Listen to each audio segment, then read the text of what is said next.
सिद्धाणं नमो आयर्याणं नमो वज्रायाणं नमो लोये सवसाहूणं। पंच परमेष्टि भगवान की जगत पूज्य आचार्य भगवान गुरु विद्यासागर जी मुनि महाराज की। चल कर्म का आज एक और ऐसी श्रृंखला को आपको सामने रख रहा हूँ जिससे आप अपने आत्मा को थोड़ा सा वैराग्य से भरना, क्योंकि आज वैसे आप सबके व्रत हैं, चंदन सृष्टि के व्रत हैं, है ना। आज चंदन सृष्टि भी, फिर भी घटनाओं को सुनिएगा। आगे आ जाओ, जिसको आगे आना आगे आओ, खाली तो पड़ा ही है, आगे आगे बैठो। आगे जो आगे है वो आगे आ जाओ, नहीं पीछे वाले आगे आ जाओ, कुछ कर लो, आगे तो आ जाओ, ठीक है ना। आगे बैठते चले जाओ, पीछे वाले आगे के सरकते जाएंगे। तो जीवन को वैराग्य से भरना, वैराग्य से आप जितना भरोगे उतना जल्दी इसके भावों को पकड़ लोगे। सुनिए, अपन ने एक चीज देखी थी कि जीव का जीव के साथ कैसे संयोग बनता है। क्या बनता है जीव का? हम ये विचार करते हैं कि ये व्यक्ति मेरा मित्र क्यों है, ये व्यक्ति मेरा बैरी क्यों है। हम इन बातों में कारण को ढूंढेंगे। आज आपको घटना से जैसे जोड़ूंगा पहले, लेकिन इसके पहले आपको थोड़ा सा सतर्क करूंगा। जैसे कि हम एक दूसरे से अचानक कोई हमें दिख जाता तो हमारा भाव उसके प्रति अच्छा होने लगता है, उसके प्रति हम अच्छा सोचने लगते हैं, उसके प्रति हम लोग प्रसन्न हो जाते हैं, उसको देख के मन गदगद होता है। तो इसका मतलब है कि उससे हमारा कोई पूर्वभाव का स्नेह रहा होगा। कुछ व्यक्ति ऐसे होते हैं उनसे हमारा कुछ होता नहीं, लेकिन उनको देख के चिढ़ आती है, उन्हें देख के मन ऐसा लगता है ये चला जाए तो ज़्यादा अच्छा, जबकि उससे हमारा कुछ हुआ नहीं। ना उसने हमसे कुछ कहा, ना उसने हमने उससे कुछ कहा, लेकिन मन ही नहीं होता कि ये हमारे साथ बैठे।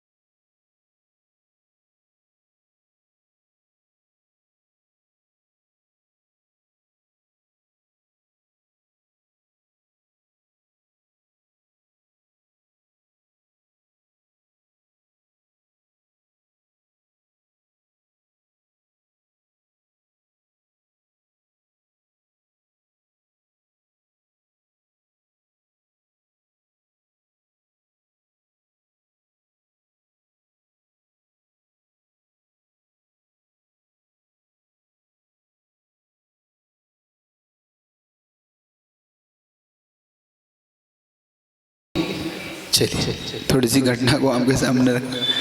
तो जब हमारे मन में ये विचार जो आते हैं कि ये व्यक्ति अच्छा है, ये व्यक्ति बुरा है, होता है आपके लिए भी कभी कोई प्रिय होता है, एकदम से अच्छा लगता है, इससे बात करना अच्छा लगता है, उसके पास बैठना अच्छा लगता है, उसकी निकटता अच्छी लगती है, जबकि हम उसे जानते नहीं, पहचानते नहीं, हमारा कोई लेन देन नहीं होता। और कोई व्यक्ति इससे हमें अच्छा नहीं लगता, उससे लगता है दूरी बनी रहे, ये नहीं बोले, बोलता भी तो चिढ़ते हैं, हम उससे बात करने से कटते हैं, बचते हैं। एक बात है, जैन दर्शन के अनुसार हम इसे देखेंगे तो ये बिन कारण कुछ भी नहीं होता, उसके पीछे कोई कारण छुपा होता है। जब हम किसी के साथ ऐसा व्यवहार करते हैं तो इसके पीछे कारण होता है, और कोई आपके साथ व्यवहार करे तब भी इसके पीछे कोई कारण मानना। जीवन में जब जब आपकी उपेक्षा हो तो आप ये मान के चलना कि मेरा कोई कारण जरूर है, इससे मेरा कोई पूर्वभाव का लगता है कोई गड़बड़ है।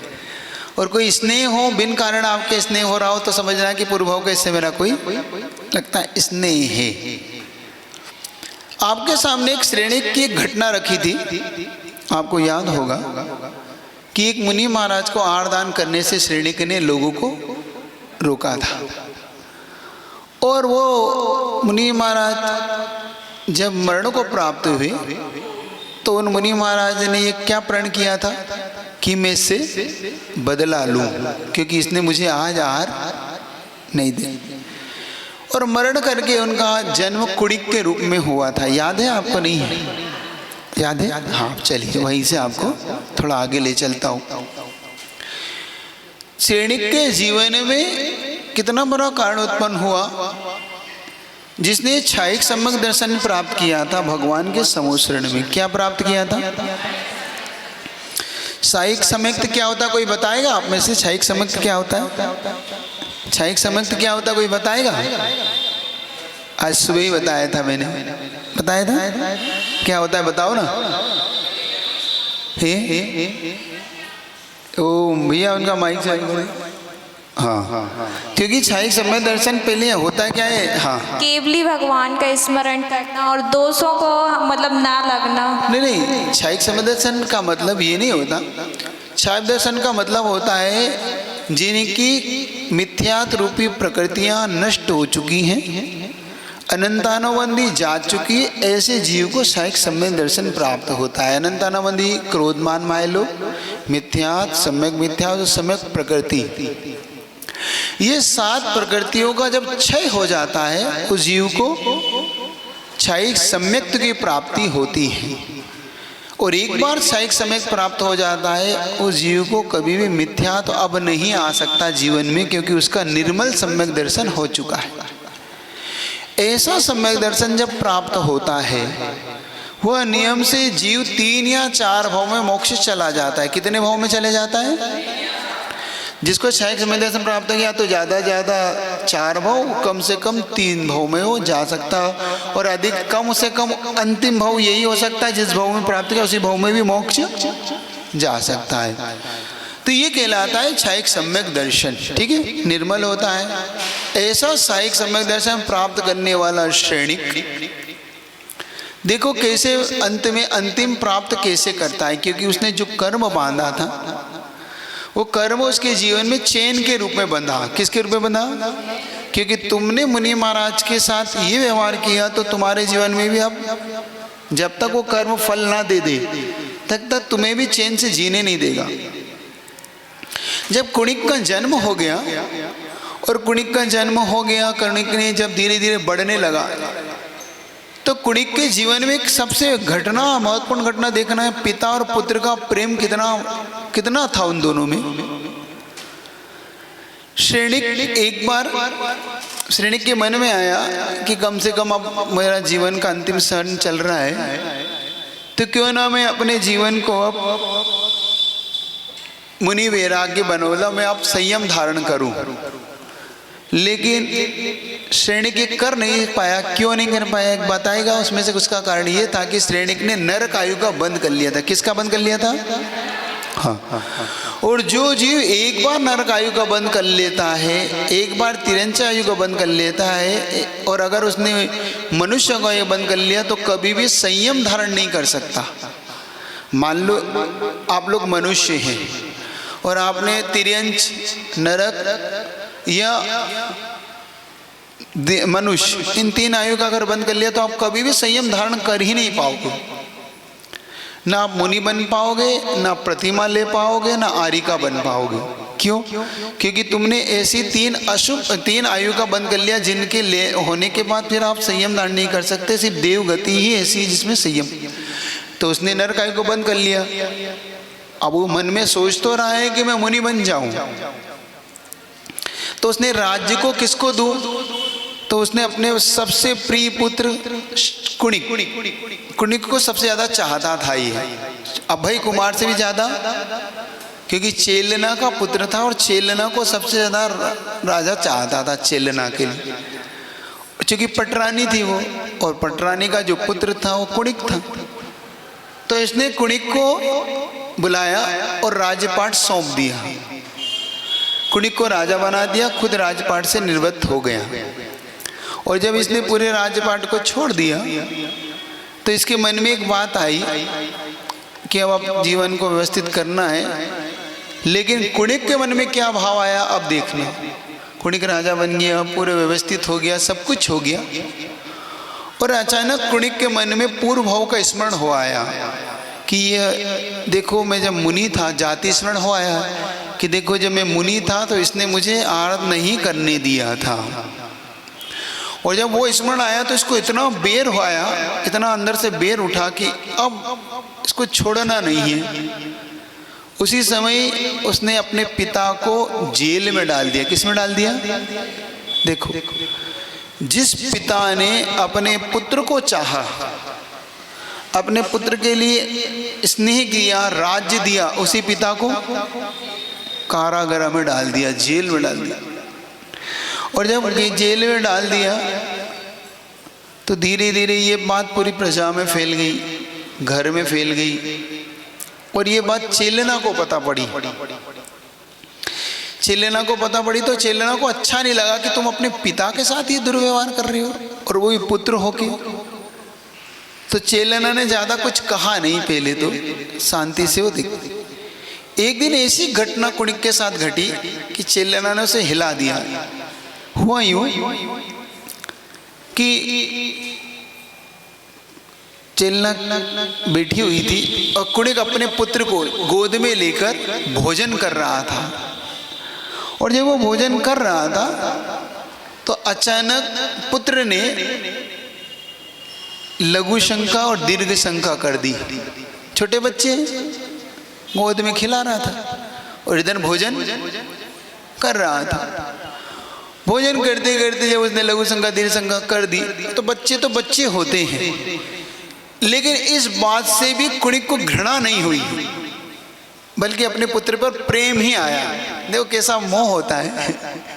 जिस चीज को देख के तुम्हें घृणा आती है, जिस चीज को देख के तुम्हारे मन में नाक सड़ जाती है, नाक मुड़ जाती है, नहीं होता है ना, वही अगर पिता और पुत्र के बीच में हो तो वो घृणा का कारण नहीं बनती। माँ का मोह देखना, माँ कभी भी ऐसी गंदगी को साफ नहीं करती, लेकिन बेटे की गंदगी को कितने उससे, मेरा लाड़ा बेटा, मेरा लाडला बेटा, देखो कितना यूं उसको गंदगी को देख के आपको उल्टी हो जाती है, घिन आती है, लेकिन अपने पुत्र के लिए सही है कि नहीं? ये परिणाम होते कि नहीं होते ना, क्योंकि अपना है, मेरा बेटा है, मेरा बेटा। और उसे यहाँ तक कि आप अपने साथ भी सुलाते हैं तब भी वो गंदगी करते हैं, तब भी आप कुछ नहीं कहते, तब भी आप उस गीले में सोते रहते हैं और पुत्र को सूखे में सुलाते। देखो कैसा होता है माँ का मोह। जब ये मोह के कारण वो अपनी माँ के सामने बात कहता है कि देखो माँ एक बात बताओ, ये जो पुत्र प्रेम होता है इतना ही गहरा होता है। देखो अद्भुत प्रेम होता है। उसने अपनी माँ से क्या बोला कि देखो पुत्र प्रेम कितना गहरा होता है माँ, कि देखो इस सृष्टि में अगर कोई है तो पिता पुत्र का प्रेम ही है। लेकिन ये बात चेलना को अंदर तक घर कर गई, तो चेलना धीरे से कहती है, हे कुड़ी, ये तेरा भ्रम ही है। संसार में कोई किसी से स्नेह नहीं करता, तुम भ्रम में जी रहे हो कुड़ी। ना पुत्र किसी के स्नेह को मानता है, ना पिता किसी के स्नेह को मानते। ये दोनों में, हम दोनों में भ्रम है। नहीं, वो कहता है नहीं माँ देखो, क्यों? क्योंकि वो उस गंदगी में भी भोजन कर रहा था। कुड़ी क्या कर रहा था? उस गंदगी में भी उसे घृणा नहीं आ रही थी, वो भोजन भी करता रहा था। इसलिए उसने कहा था कि माँ पिता और पुत्र का जो स्नेह होता है, देखो कितना गहरा बंधन होता है। तो एक बात कहता है माँ जब से कहती कि कुड़ी की एक बताऊं तुम्हें, तुम्हारे तो अपने पुत्र की सिर्फ गंदगी देखी है, लेकिन तुम्हारे पिता ने जो तुम्हारे लिए किया है उस संसार में शायद ही कोई दुर्लभ पिता कर पाए। क्या? तुम्हारे पिता ने जो तुम्हारे लिए किया है वो संसार में शायद कोई पिता कर पाए। जितना प्रेम तुम्हें अपने पिता ने किया, लेकिन तुमने अपने पिता को क्या दिया? कारागृह, जेल में डाला। तो पूछता है माँ से कि ऐसा मेरे पिता ने मेरे लिए क्या किया। तो बताती है उसकी माँ, जब तुम जन्मे थे तो जन्म के साथ ही मैंने जब निमित्त ज्ञानी से पूछा था तो मैंने पता किया था कि तुम अपने पिता की मृत्यु के कारण बनोगे। तो मैंने उठा के तुम्हें शमशान में डलवा दिया था, फिकवा दिया था। जब तुम सिर्फ 2-5 दिन के थे, जन्मे थे, और 5 दिन के बालक को मैंने शमशान में फिकवा दिया था। लेकिन तुम्हारा पिता ने फिर भी इस बात को जानते हुए कि तुम मेरी मृत्यु के कारण बनोगे, फिर भी तुम्हें उठा लाए। पहला प्रेम। दूसरा प्रेम, अचानक जब तुम 1-1.5 साल के थे, 1.5 साल के अंदर अचानक तुम्हारे अंगूठे में एक बार फोड़ा हुआ था। फोड़ा जानते हो, पस पड़ जाती है ना जिस फोड़ों में, उस फोड़े की कोई दवाई नहीं हो रही थी और तुम रात रात भर रोते थे। रात रात भर तुम रोते थे, लेकिन तुम्हारे पिता का प्रेम इतना था तुम पे कि तुम्हारे पिता ने मुख से चूस चूस के उस पीप को फेंका था। क्या हो सकता है ऐसा प्रेम? कठिन है ना, बहुत कठिन है कि सब कुछ सहन हो सकता है, मलमूत्र सहन हो सकता है, अब ये फोड़े का पस वो भी मुख से चूस के फेंकना। लेकिन जब प्रेम होता है किसी चीज से, जब अंदर में कोई ऐसा मोह का परिणाम होता है तो वो भी सहन करता है। देखना जीवन, अभी आपको ये मोह का बंधन महसूस नहीं होता, आपको धीरे धीरे खुद पता पड़ेगा कि मोह कितना प्रगाढ़ होता है किसी के प्रति, तो आदमी क्या करके गुजर सकता है। मोह के वशीभूत में आदमी क्या क्या नहीं करता संसार में। आप लोग धर्म के लिए नहीं करोगे ये काम, लेकिन मोह के लिए, हाँ, आप धर्म के लिए नहीं कर सकते ये काम, कर सकते हो नहीं। घृणा जीतना भी सबके बस की बात नहीं होती। क्या कह रहा हूं? घृणा को जीतना। घृणा क्या मतलब? एक निर्विचिकित्सा अंग होता है। निर्विचिकित्सा का अंग पढ़ा आपने कभी? ये बहुत महत्वपूर्ण अंग होता है निर्विचिकित्सा। इसका मतलब ये होता है, मुनि के मलिन तन को देखकर घिन नहीं आना। साधु के शरीर अगर गंदा है, होता ही गंदा क्योंकि स्नान वो करते नहीं। मान लो उनके बाल बड़े हैं, धूल से धूसरी थे, नाखून उनके मान लो बड़े हैं, पूरे नाखूनों में कीचड़ भरा है, मान लो आँखों से क्या बोलते हैं कीचड़ आ रहा है, नाक से मल बह रहा है, फिर भी तुम्हें देखकर घृणा ना आए, ऐसा होता है? आ जाता है ना। मुनि के लिए भी आ जाता है, एक बात याद रखना, साधु के लिए भी आ जाता है। आप कैसे हैं महाराज जी, थोड़ा सा आ जाता है। एक ऐसा उदाहरण दे रहा हूं मैं आपके सामने। इस निर्विचिकित्सा अंग का पालन करना कितना दुर्लभ है, और इस पंचम काल में इसका पालन आज भी होता किया जाता है। अगर अपने सम्यक दर्शन को तुम निर्मल बनाना चाहते हो तो इस अंग का पालन करना, ये बड़ा कठिन अंग होता है। कल 2 अंगों की चर्चा की थी, स्थितिकरण और उपगोहन, याद है कि नहीं? याद है कि मुनि महाराज का कैसे स्थितिकरण उपगोहन किया था ना श्रेणिक ने। आज बताता हूं निर्विचिकित्सा अंग क्या होता है। एक बार हम लोग बीनावारा में थे। बीनावारा 2010 का चातुर्मास चल रहा था। तुम श्रावकों के लिए कितनी कठिन परीक्षाएं होती हैं और तुम्हें पास होना कैसे चाहिए, इसको देखने का पुरुषार्थ करना इस भाव से। आज जो घटना तुम्हें सुना रहा, 2010 में चातुर्मास चल रहा था, और चातुर्मास के दौरान एक मुनि महाराज है, बुखार आया। उनका नाम था शांति सागर जी महाराज। कभी देखा है आपने? मैंने उनके बारे में कुछ बताया था, आपको याद नहीं होगा, बताया था ना। उन्होंने मुंडन करा लिया था जब उनकी शादी की चर्चा जब चल रही, जब वो ब्रह्मचारी थे, याद है आपको? अब याद आ गया। ये ललितपुर के महाराज जी हैं, ललितपुर के रहने वाले मुनि महाराज जी हैं, और मतलब ब्रह्मचारी अवस्था में थे। तो जब मुनि महाराज ने, उन्हें बुखार आया शांति सागर जी को, और उनको बुखार आ रहा था 103 डिग्री 4 डिग्री, बहुत ज़्यादा तेज बुखार था। एक दिन वो आहार करके आए, वो आहार करके शाम तक उनका जी मचलाने लगा। जी मचलाना समझते हो? हैं? समझते हो? उल्टी की इच्छा होने लगी अंदर से, क्योंकि बुखार के कारण वो तप रहा था। और जैसे ही उन्होंने तपा और उन्हें उल्टी हो गई। क्या हो गई? उल्टी हो गई। और जैसे उन्हें उल्टी हुई तो वहाँ पे पूरा गंदा हो गया कमरा जहाँ पे वो बुखार में थे, क्योंकि जब तक वो संभल पाते, जब तक कोई उनके लिए पात्र ला पाता, और वो पात्र लाने से पहले ही उनको उल्टी होती। ऐसी स्थिति में आप होते तो क्या करते, ये पूछना चाहता हूँ। आप होते तो क्या करते? क्या करते ऐसी स्थिति है? देखना, आप होते तो किसी नौकर को बुलाते हैं, किसी ऐसे व्यक्ति को बुलाते हैं, भैया जल्दी साफ करो, ये करो, वो करो। वहाँ पे एक ऋषभ बजाज करके व्यक्ति है, ऋषभ बजाज देवरी वाले। तो ऋषभ बजाज देवरी वालों ने देखो उनके अंदर कितना इस चीज़ को गजब का मैंने देखा। पहला ऐसा श्रावक देखा, उस श्रावक ने किस प्रकार से अपने अंदर के परिणामों को निर्मल रखा। उस श्रावक ने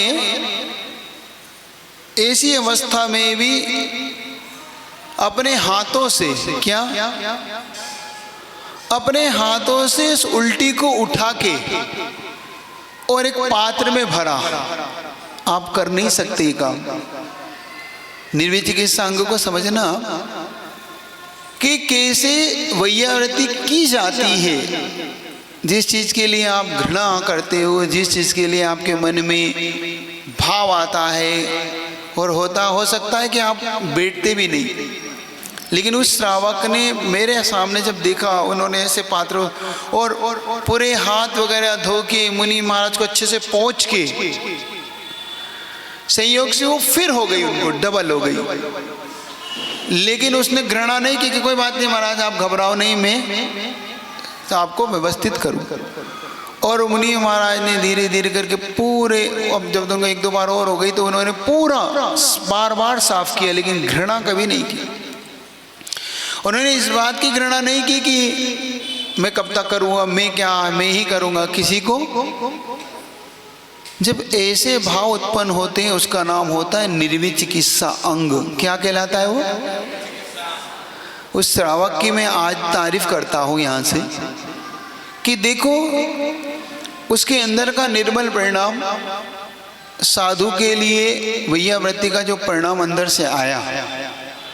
पहली बार मुझे ऐसा श्रावक, नाम तो खूब सुने, उद्यान राजा का खूब सुना होगा आपने, सुना है ना? निर्विचिकित्सा अंग में सुना ना, कि उनके लिए उल्टियाँ होने पर भी उन्होंने इस प्रकार से, मुनि महाराज के लिए रोग होने पर भी। एक बात ये याद रखो कि जीवन में कब ऐसे दौर आते हैं तो उसके अंदर कभी भी घबराना नहीं, ये बड़ा कठिन होता है। ये जीवन को, आपके सम्यक दर्शन को अच्छा बनाने के लिए होता है। किस लिए होता है ये? सम्यक दर्शन को अच्छा और निर्मल बनाने के लिए चीज़ें होती है।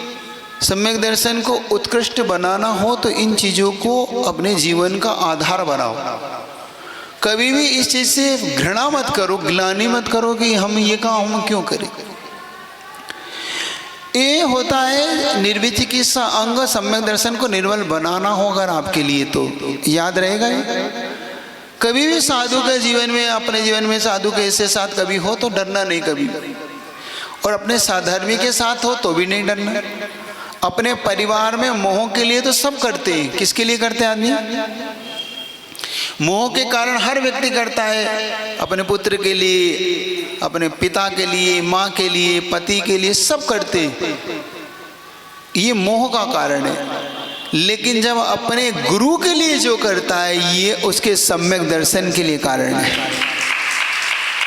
जो कार्य तुम परिवार के लिए करते हो, ये मोह को देने बांधने वाला है। और वही कार्य तुम अपने गुरु के लिए करते हो तो ये तुम्हारे सम्यक दर्शन को निर्मल बनाने वाला होता है। तो जब उन्होंने देखा कि राजा को बताया कि राजन हे कुणी, तो अपने पिता से अगर प्रेम करता है, तेरा प्रेम अगर है पिता के प्रति, तो तू अपने पुत्र से तो मोह कर रहा है, लेकिन तूने अपने पिता के साथ क्या व्यवहार कर रखा है? तूने अपने पिता को तो कहाँ डाल रखा है? कारागृह में, जेल गृह में, इनमें डाल रखा है। और अपने पुत्र से तू प्रेम करता है जो कभी तेरा पिता तुझसे किया करता था, और जैसे तूने किया है वैसा तुझे भी मिलेगा, क्योंकि तूने भी अपने पुत्र को अगर इतना प्रेम किया तो याद रखना, जैसे तूने अपने पिता को जेल में डाला है, कल से तेरा पुत्र भी। जैसे ही उसने इस बात को सुना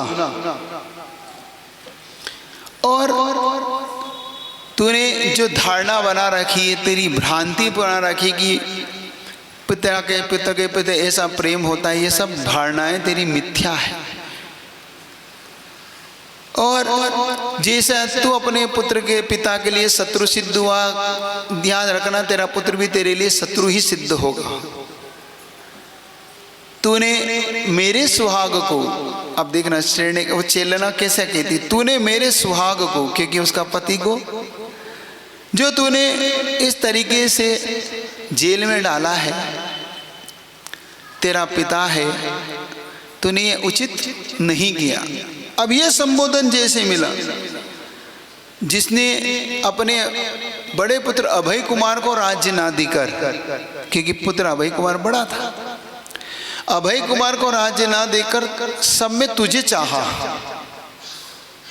और तूने उसे जेल में डाल दिया, सिर्फ इसलिए कि पूर्व भाव की तुझे कुछ बेर के कारण। देखो, क्योंकि पूर्व भाव का इसके साथ बेर था। एक बात अपने जीवन में ये याद रख लो कि यही बेर हो तो यही सुलझा लो। क्या? पहली बात, अगर तुम्हारा किसी से खटपट हो, किसी से कुछ उठा पटक हो, तो यही का यही सुलझा लो, क्योंकि अगर ये भव हो तक चला गया तो ये तुम्हारे लिए बड़ा दुखदायी हो जाएगा, है ना? एक चीज जब इसकी शुरुआत की थी क्लास की, मैंने तब आपसे एक बात कही थी ना कि बिना कारण नहीं होता, बिना कारण कोई किसी के साथ बैर नहीं रखता। आपको लगता है कि ये मेरा ऐसे स्नेह क्यों है, मेरा बैर क्यों है, कोई ना कोई ऐसा कारण जरूर होता है। आपके साथ भी किसी का स्नेह अगर हो रहा हो, आपके साथ भी किसी का बैर हो रहा हो, तो आप इतना तो आप समझ गए होंगे कि इतने दिनों में कर्म सिद्धांत सुनते सुनते इतना समझ में आने लगा आपको? अब नहीं आता, आने लगा ना? आप भले ही उसे फॉलो कर पाए चाहे नहीं कर पाए, लेकिन इतना तो आपको समझ में आने लगा कि हम कितना ही कर ले, हमारा कोई ना कोई तो कुछ चीज़ तो हमसे बंधन में बंधा हुआ, जो अगम्य बंधन है। कैसा बंधन है ये अगम्य बंधन होता है कर्म का। ये ऐसा बंधन होता है जो हमें समझ में नहीं आता, लेकिन होता जरूर है। ये बंधन होता है लेकिन हमें समझ में, हमें लगता है कि हम सब निर्दोष हैं, हमने तो कुछ किया ही नहीं, ये लोग मुझे जबरन सताते। लेकिन जब हमारे सामने वो बंधन आएगा तो आपको समझ में आएगा। देखो कैसा, एक उदाहरण देता हूँ आपको, जो मुझे सुधा सागर जी महाराज के साथ हम लोग थे, जब उन्होंने महाराज ने बताया था कि एक बार की घटना है। महाराज जी जब इधर रैली अपने आपका बीना हमारा क्षेत्र है ना, आपका सिलवानी है, और सिलवानी के पास एक और है बेगमगंज है, सिलवानी है, गिरतगंज है, एक और है टड़ा के, इसलिए गोरे बने एक और होगा है, चलो जो भी है XYZ। उधर बिहार चल रहा था, और बिहार करते करते एक जेल होते ना, सामान्य जेल, तो वहाँ पे वो एक जेल था, जेल में प्रादेशिक जेल था, तो वहाँ पे उन्होंने वहाँ के जो जेलर थे उन्होंने महाराज से निवेदन किया कि महाराज आप कम से कम इधर से गुजर रहे हैं तो हमारे कैदियों के लिए भी कुछ ना कुछ अपना उपदेश दें, उनको भी संबोधित करें। तो महाराज ने कहा ठीक है। महाराज उस जेल के अंदर पहुँचे और संयोग से उन्होंने कैदियों के लिए संबोधन दिया, सब कुछ दिया। एक जैन व्यक्ति था उस जेल में जो कैदी के रूप में था। उसने महाराज के चरणों को पकड़ के बड़ा रोने लगा वो, और महाराज से वो कहता है कि महाराज जी मैंने कुछ भी नहीं किया, मुझे झूठा फंसाया गया है। होता है कई बार फंसा देते लोग। तो उसने कहा कि महाराज मुझे बहुत झूठा फंसा गया, मेरे पर जितने भी है मुझे जबरन सजा दी गई है और मुझे जेल में डाला गया महाराज जी। मैंने किसी का भी बुरा नहीं किया। और महाराज के मन में आया कि ऐसा हो नहीं सकता कि बिना किए जेल में आ नहीं सकता, कुछ ना कुछ तो कारण है। और महाराज ने के मन में ये बात आई और महाराज ने अपने आंखों को एकदम से बंद किया। तो महाराज के आंखों के सामने एक चीज झूली गई। वो था एक तोता पिंजरे में बंद हुआ, उनकी निगाह में झूला। और उन्हें आंख खोली और आंख खोल के महाराज कहते हैं एक बात बता, तुमने कहा कभी कुछ दिन पहले तोते को पकड़ा है या तोता तुम्हारे यहाँ कोई बंद है? तो कहता हाँ महाराज 6-7 महीने पहले एक तोते को मैंने खरीदा था, वो पिंजरे में बंद है मेरे यहाँ, बस वही एक मेरे पास है। तो महाराज ने कहा कि देखो एक काम करो, तुम यहीं से किसी से संदेश पहुंचा दो कि उस तोते को उड़ा दे, छोड़ दे। क्या कर दे? उड़ा दो, छोड़ दो, उसको स्वतंत्र कर दो। ठीक है महाराज जी। कोई मिलने जब उसमें जेल में आए, उसने खबर पहुंचा दी कि भैया उस तोते को स्वतंत्र कर दिया गया, तोते को उड़ा दिया गया। और जैसे ही तोते को उड़ाया और मुश्किल से 15-20 दिन हुए होंगे और उसकी जेल से छूटने की खबर आ गई। जज ने उसे निर्दोष साबित कर दिया, उसे जेल से छोड़ दिया। समझ रहे हो? तुमने किसी निर्दोष पक्षी को बंद किया था तो तुम्हें भी निर्दोष होने के बाद तुम्हें जेल में जाना पड़ा। तुम अपने आप को निर्दोष, हम सब कहते रहते कि हम तो निर्दोष हैं, हमने कुछ नहीं किया महाराज जी, हमने कुछ नहीं किया। हमें याद नहीं आता, हमें पता नहीं पड़ता कि हमने क्या क्या कर रखा है। हम निर्दोष निर्दोष नहीं है, हम तो ऐसे दंड के अधिकारी हैं। सही बता रहा हूँ। अगर सही मायने में अगर कर्म हमें फल देने लगे, सही सही कहना, अंदर से कहना, अगर कर्म तुम्हें ईमानदारी से फल देने लगे पूरा पूरा, अभी पूरा फल देता नहीं है कर्म, बहुत कुछ तो बिना दिए झर जाते हैं। कुछ कर्म अपने जैसे आए और चले गए, इस प्रकार से फलदान नहीं दे पाते क्योंकि उनका तो आना जाना लगा रहता है। जैसे मैं बता देता हूँ वो कैसे, उसको समझ लो, वो समझ तुम्हारे सर्टिफिकेट। मान लो इस समय तुम यहाँ बैठे हो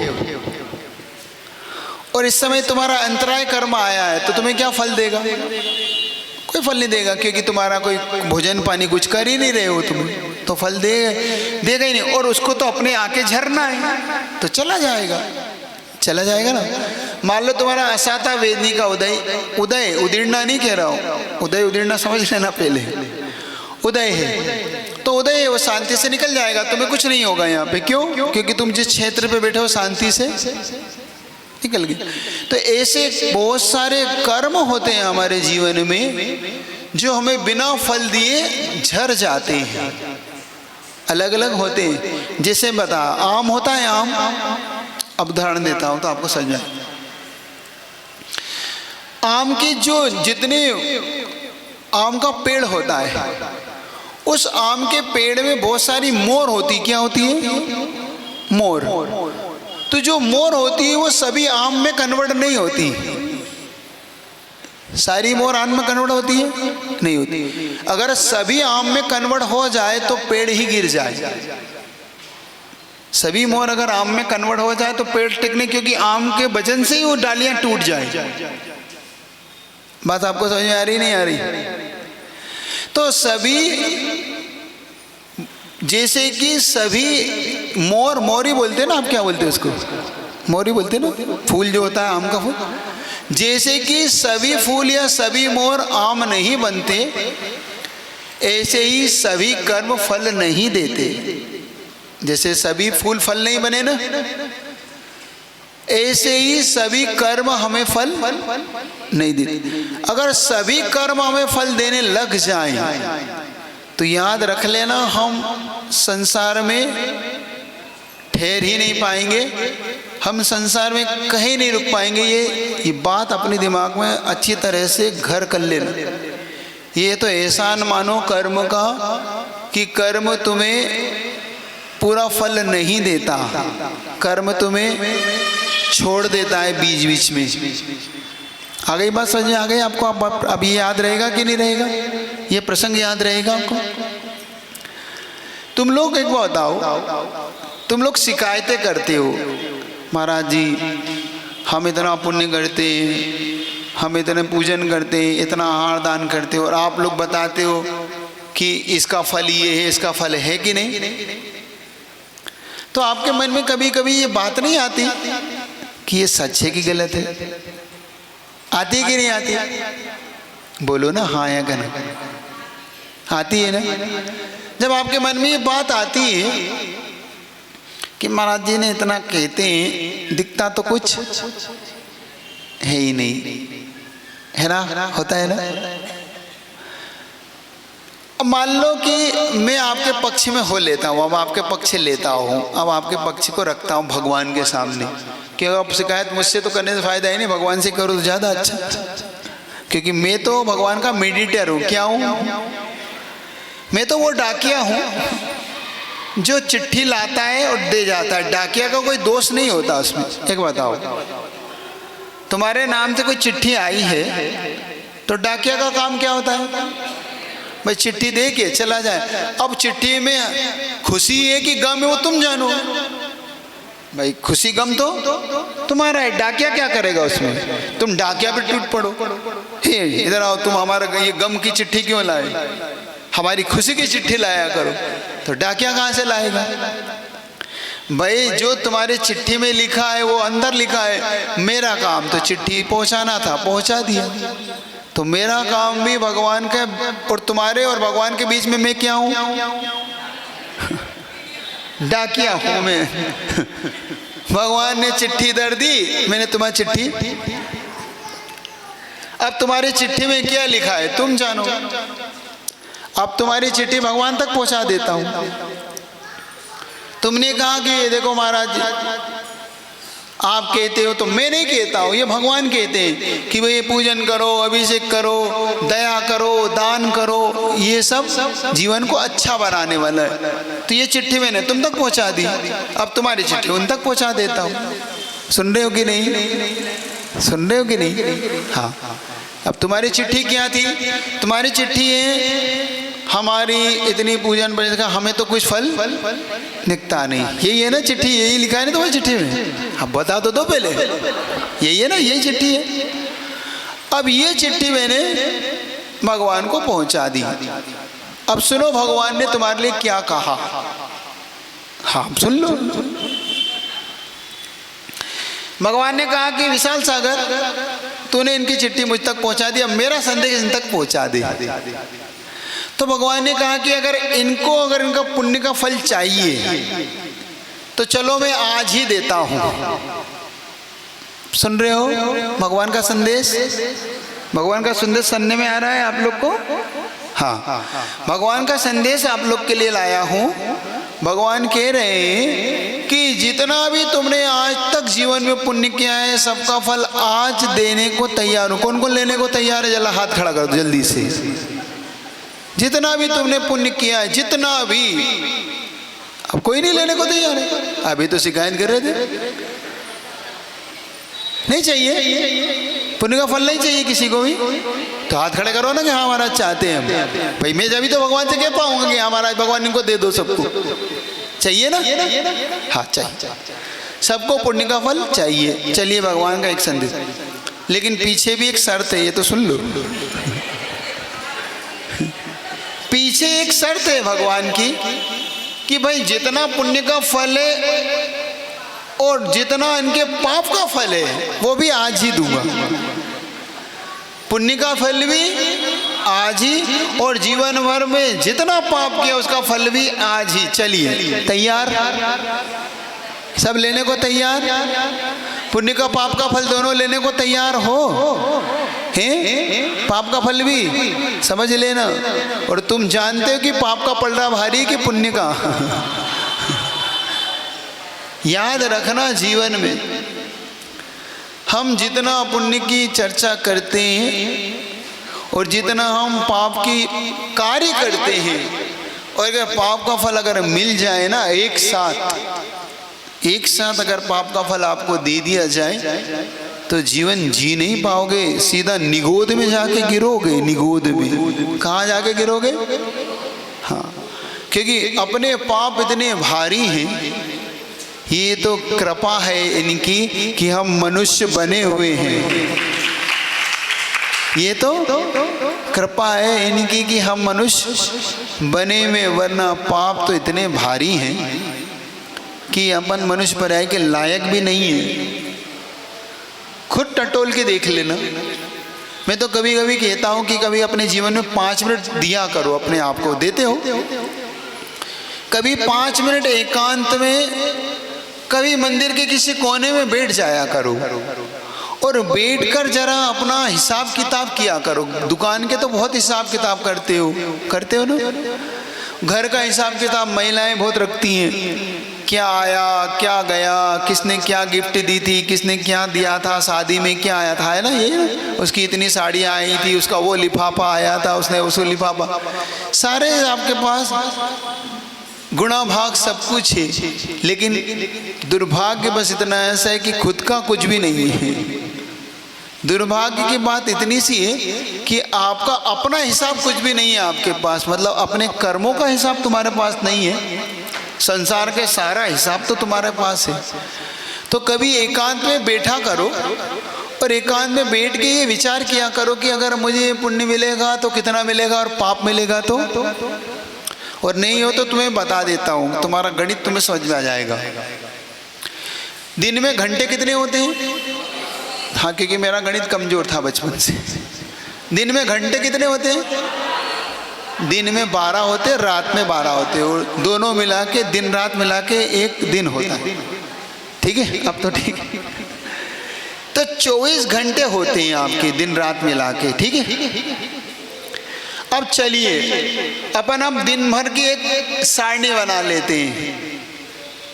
तो कितने घंटे पुण्य के खाते में डाल दूं कि आप कितना धर्म करते हैं 24 घंटे में? जल्दी जोर से बोलो जरा। 1 घंटा और 2 घंटे और अभी 4 घंटे। चलिए अभी का भी मैंने मान लिया 4 घंटे। पाप कितने घंटे?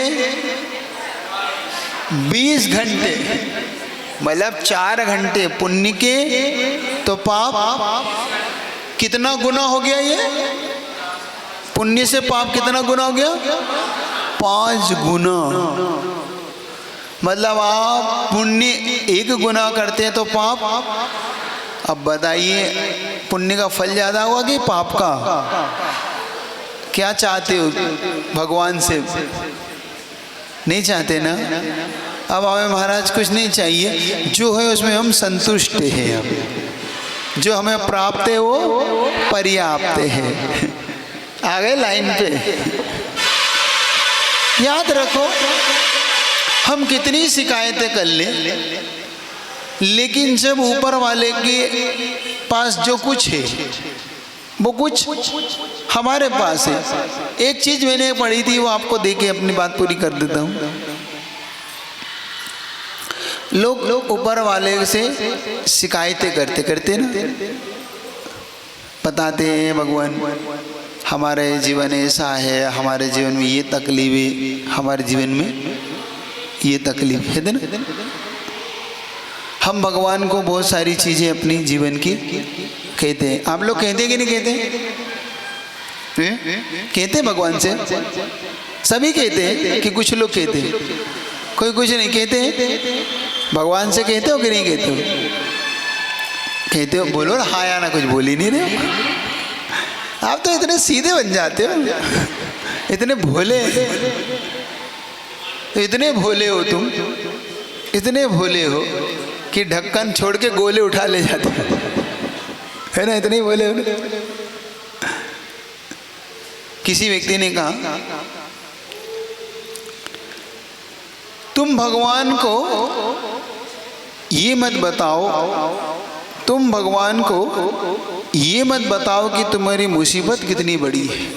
तुम भगवान को ये मत बताओ कि तुम्हारी मुसीबत कितनी बड़ी है, तुम मुसीबत को ये बताओ कि तुम्हारा भगवान कितना बड़ा है। तुम क्या बताते हो भगवान को? मुसीबत बताते हो। और बताना क्या चाहिए? मुसीबत को बताओ, मुसीबत में ये बताओ कि मेरा भगवान कितना बड़ा है। हम मुसीबत को बताएं, भगवान हमारी मुसीबत इतनी बड़ी है, भगवान हमारी मुसीबत नहीं, हम मुसीबत को बताएं कि हमारा भगवान कितना बड़ा, कितना हमारे साथ है। बस इतना ही सही बात है कि हम इतना भगवान को इतना समझ लें। हमारे जीवन में ये सब चीज़ें आती जाती रहती हैं। अब आ गया आपको इस कर्म का, अब तो समझ में आ गया। अब निर्दोष तो नहीं हो ना तुम। किसी ने अगर आपके साथ कुछ किया है तो अब याद रहेगा कि नहीं हमारी कोई चेन। बस इतना सा आपको। चलिए कुणिक का जीवन पे आपको लाता हूँ।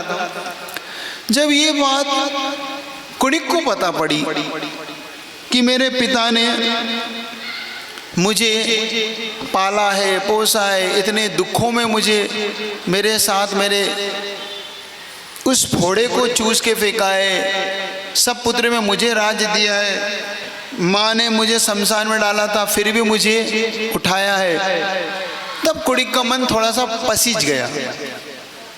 और संयोग से कुणिक उसी समय अपने आप को धिक्कारने लगा कि देखो मेरा जीवन कितना पतित है कि मैंने अपने पिता को भी जेल में डाल दिया।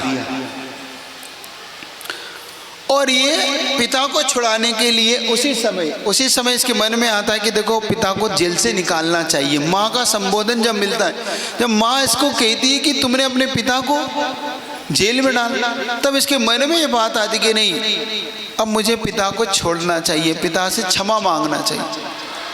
और ये पिता को छुड़ाने के लिए तुरंत बिना भोजन किए वहीं से सीधा उठ के उस कारागार, उस जेल की तरफ जाता है।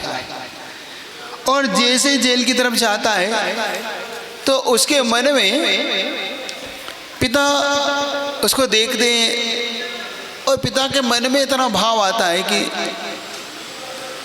कि ये मुझे अभी भी मारना चाहता है। क्या इसका बैर अभी भी मुझसे शांत नहीं हुआ? कारण उसका ये था कि ये अपने साथ एक हथौड़ा होता ना, वो इतना तीव्र इसके अंदर आया कि इस कारागृह के ताले अभी तोड़ूंगा। उसने ताला तोड़ने के लिए हथौड़ा उठाया और सैनिक को लगता है कि ये मुझे मारना चाहता। देखो दोनों में कभी कभी हमारे जीवन में कुछ ऐसे पल होते हैं जिन पलों में हम भ्रम में पड़ जाते हैं। हमारे अंदर के भ्रम कैसे हो जाते हैं? सामने वाला हमारे साथ अच्छा करना चाहता है और हम सामने वाले के व्यवहार को नहीं समझ के क्या समझते हम, ये हमारे साथ बुरा। आप लोग थोड़ा अपने आप को पेशेंस थोड़ा सा रखना, धैर्य रखने का पुरुषार्थ करो कि अगर सामने वाला मेरा शत्रु भी है तो एक उसके अवसर को तो दो, समझो तो कि वो मेरे साथ वास्तव में बुरा कर रहा है कि नहीं कर रहा है। क्योंकि एक बात हमेशा अपने लिए ये रहती है, जब हमारा पुण्य प्रबल हो तो हमारा शत्रु भी मित्र हो जाता है, और जब हमारा पाप प्रबल होता है तो मित्र भी। आप कई बार इसको महसूस कर लेना, अपने जीवन में देख लेना। जब जब आप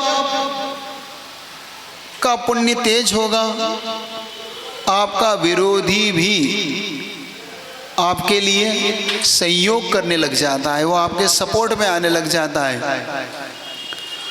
और जरा सा भी आपका पाप कर्म का उदय तेज हो तो जिस पे आपको बहुत विश्वास होता है कि ये तो कभी मेरा साथ छोड़ेगा ही नहीं, ये तो हमेशा, वो सबसे पहले आपका साथ छोड़ देता है, सबसे पहले आपको वो विदा कर देता, अलविदा कह देता कि नहीं मेरे पास समय नहीं है, मैं नहीं आ पाऊंगा।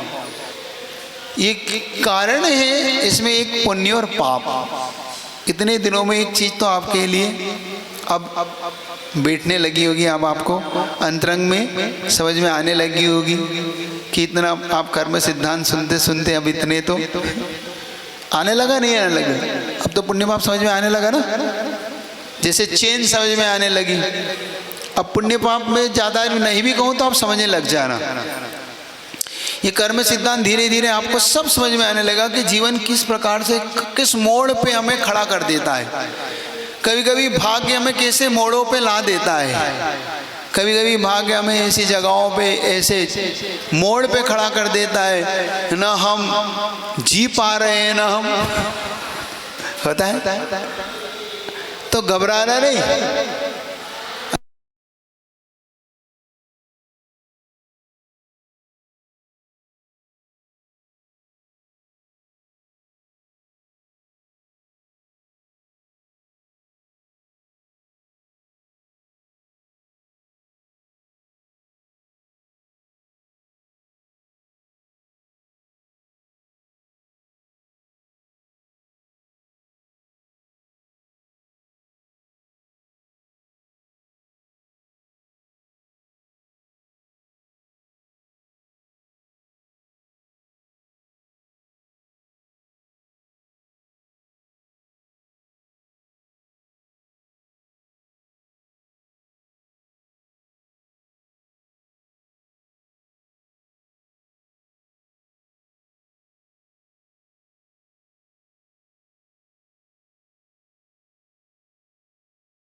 जिसने 60,000 प्रश्न किए, कितने हजार प्रश्न किए भगवान महावीर से? 60,000 प्रश्न किए। भगवान महावीर का प्रमुख श्रोता रहा, क्षायिक सम्यक दर्शन की प्राप्ति की।